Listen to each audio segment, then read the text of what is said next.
25 जुलाई को सरकार के आश्वासनों के भरोसे जो आंदोलन थमा था वो 5 सितंबर को फिर से राजधानी दिल्ली का घेराव करने आ रहा है। जी हां, कॉकरोच जनता पार्टी इन्होंने एक बहुत बड़ा ऐलान कर दिया है।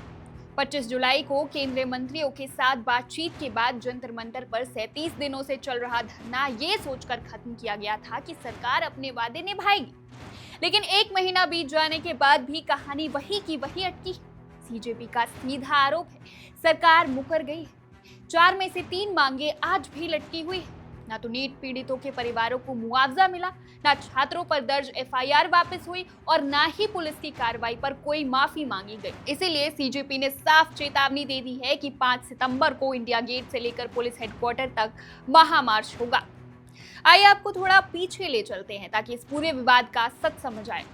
20 जून से नीट यूजी 2026 पेपर लीक और परीक्षा में धांधली को लेकर देश का युवा सड़कों पर था। जंतर मंतर पर 37 दिनों तक आंदोलन चला, जिसमें सोनम वांगचुक भी 26 दिनों की भूख हड़ताल पर बैठे थे। इसके बाद 25 जुलाई को सीजेपी नेताओं आशुतोष रांका और सौरभ दास की मुलाकात केंद्रीय मंत्री जेपी नड्डा और जितेंद्र सिंह से हुई थी। शिक्षा मंत्री धर्मेंद्र प्रधान के इस्तीफे और सरकार से मिले 4 मुख्य आश्वासनों के बाद सीजेपी ने आंदोलन स्थगित करने का फैसला लिया। लेकिन अब 26 अगस्त को सीजेपी ने साफ कर दिया है कि सरकार ने छात्रों के साथ धोखा किया है। पार्टी ने अपने ब्लैक मंडे रिकॉर्ड नाम के आर्काइव का हवाला दिया है, जिसमें आंदोलनकारियों पर हुए लाठीचार्ज, आंसू गैस के गोले और पैलेट गन के इस्तेमाल का ब्यौरा दर्ज है। सीजेपी का कहना है कि सरकार के पास उनके 11 बुनियादी सवालों के कोई जवाब नहीं है। सीजेपी के इस ऐलान के बाद माहौल गर्मा गया। पार्टी प्रवक्ता आशुतोष रांका ने एक्स पर सीधे तौर पर चेतावनी देते हुए लिखा है कि हम पीछे नहीं हटेंगे। सरकार आपकी हो सकती है, लेकिन ये देश हमारा है। अपने वादे पूरे कीजिए, वरना 5 सितंबर को कॉकरोचों का सामना करने के लिए तैयार रहिए। सीजेपी का कहना है कि 5 सितंबर को होने वाले इस 2.5 किलोमीटर लंबे मार्च की अगुवाई नीट के कारण जान गंवाने वाले छात्रों के परिवार और पुलिस कार्रवाई के शिकार हुए युवा करेंगे।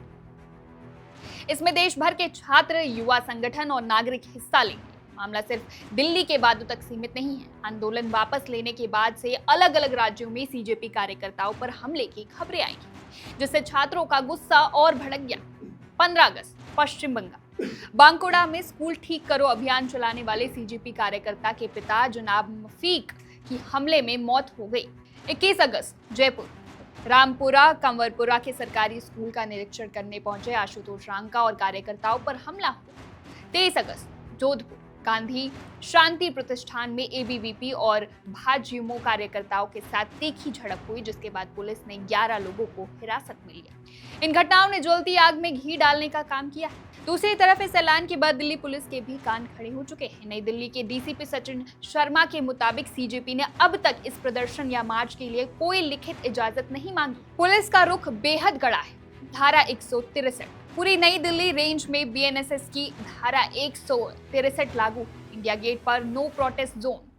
पुलिस अफसरों का कहना है कि इंडिया गेट कोई प्रोटेस्ट साइट नहीं है। यहाँ इतनी बड़ी भीड़ से ट्रैफिक और सुरक्षा व्यवस्था पूरी तरह ध्वस्त हो सकती है। बॉर्डर पर ही रोकने की तैयारी। पुलिस सीजेपी को रामलीला मैदान में प्रदर्शन करने का विकल्प दे सकती है। अगर भीड़ राज्यों से दिल्ली की तरफ बढ़ी तो बॉर्डर पर ही बैरिकेडिंग की जाएगी। सुरक्षा के लिए सीआरपीएफ और आईटीबीपी की टुकड़ियों को अलर्ट पर रखा गया है।